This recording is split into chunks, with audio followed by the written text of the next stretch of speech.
Alright, today we're going to go over how to calibrate the forward and reverse pedal on your CT55 series compact tractor. First, you're going to want to make sure that you're in neutral. Next, you want to make sure to push down the brake. While you're pushing the brake down, hold the calibration button. After you've done those two things successfully at the same time, take and turn the key to the on position.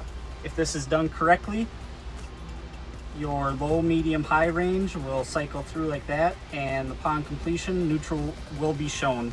At this moment, you can let go of the brake and let go of the calibration pedal.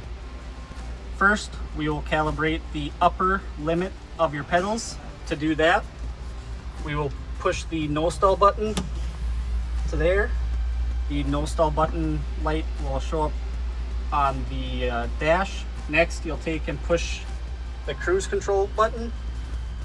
While you push that down, the calibration light should come on and the neutral light should go out. Is setting the upper position. Next, to set the lower position, we're going to come back here and push down the speed limit button. Your speed limit icon should show up on the dash. At this moment, you will take and push down on both of your pedals. When this is being done, the calibration light will blink.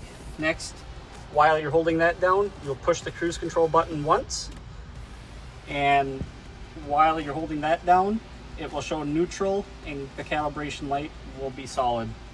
At that moment, now you can let go of the cruise control, let go of your pedals, and then return the speed limit and no stall switch to the neutral position, and you can go ahead and turn the key off. Now the procedure is completed.